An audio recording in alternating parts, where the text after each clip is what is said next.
What's up? Sometimes I'm asked, hey Chillmonger, I'm trying to get into comics, where do I begin? My short answer is don't. These comic companies don't deserve your money. There are companies who deserve your money. You see this site here, blackcomiclords.net. There's a tab for black indies. Click on that one and you can support any one of these bad boys, alright? You want to become a supporter? You want to look for a comic book? I'd recommend these guys here, and alphabetically all the way from A to Z. Except there's a problem.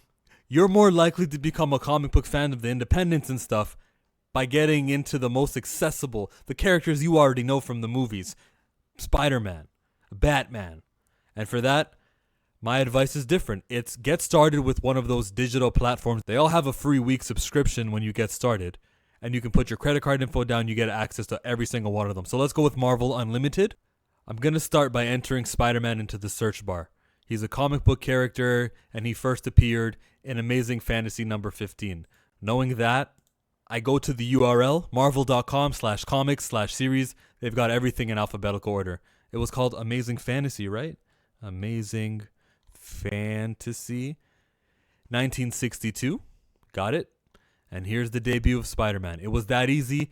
If I had the app, I would click here, but I can't click here and buy the issue and read it, but it would be right available for us to read. And that's where you start. Every comic book character you want to get invested or franchise, maybe it's the X-Men you're into or the Fantastic Four, always look for the debut. Even though comics have been going on for years and years and years, the in-between comics suck and are never rarely referenced. The origin is always referenced. Sometimes people will add a spin on it. Like, for example, when Peter is bit in this comic book, we would learn in 2015 that there was a woman in his classroom also bit by the same spider, and she's Cindy Moon, and we get to be introduced to Silk, okay? The origins are always worth reading, even if you don't like that old art style. From then, The Amazing Spider-Man. The Amazing Spider-Man is the name of his series, in 63 all the way to 1998. You can decide when you want to pick up on this. The art is going to improve. So here's some covers from 1998 you can see.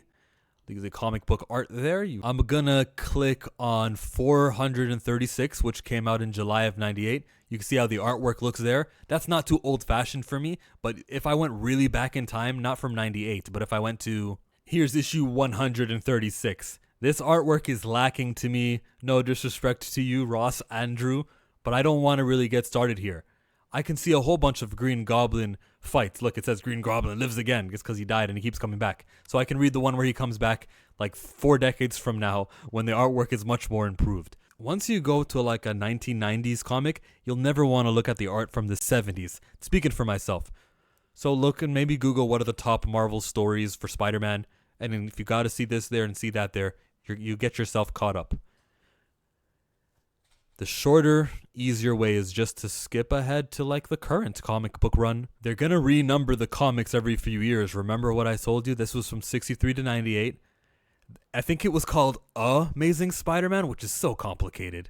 Just keep the word the so it would file the same way. Yes, Amazing Spider-Man from 1999 to 2013. They didn't have to make it that complicated, but okay. I mean, no one was planning that a website would be made which would pile all these things. But it's got the word the right there. So complicated. That's not the point of this video. The point of this video is to show you how to jump on. So you would just jump on here at 99 if you like the artwork that you see here and you think it's good. It says 2022 to the present day is the current Spider-Man volume that they're doing right now. There are 66 issues so far from 2022 till now that you can enjoy. 66 of these issues. I like this cover down over here with the rain. In the corner of this comic, it says 58, but Legacy 952. They keep track so that one day they could sell you on issue 100, 1,000 of Spider-Man. Every few, there's a milestone. They tried to celebrate 950. I didn't pick up 950 thinking it was a milestone. I picked up 900 going, what a milestone. And I'll pick up 1000 knowing it's a milestone and there's probably going to be something eventful that happens. And when I say that, I mean of all those 900 issues, the eventful stuff in a Spider-Man comic, you already know about them because they've been translated into movies. Getting into comics is that easy. And then you do the same thing with Daredevil. You do the same thing with Iron Man and Doctor Strange.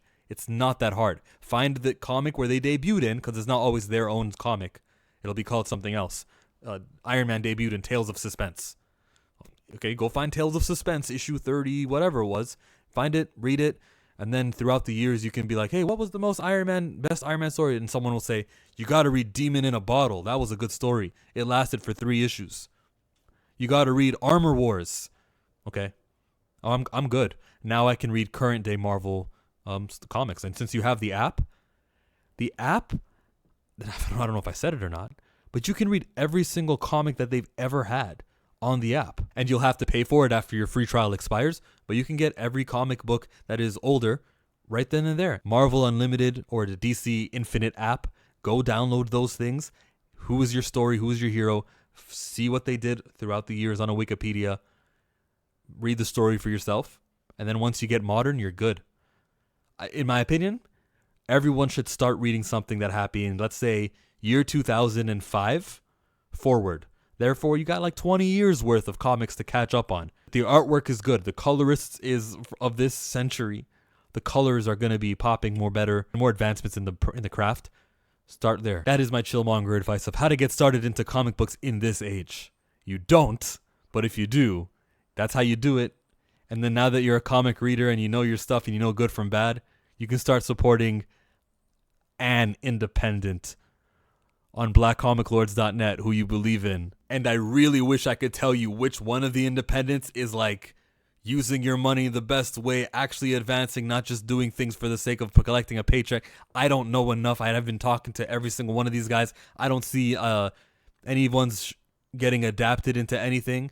Everyone except for Unique Studios right here. You click on them, they've got their own little app as well, just like Marvel does also. You can subscribe, free 30-day trial. And why would you subscribe to any of these guys? What do they got coming to be converted into an animated series? Well, they've got, I'm already actually currently subscribed. They've got an animated series in Iyanu. Iyanu is an animated series that they've got coming to you. It's on Cartoon Network. It'll be streamed on Max. There's a foundation here that you get to be a part of early.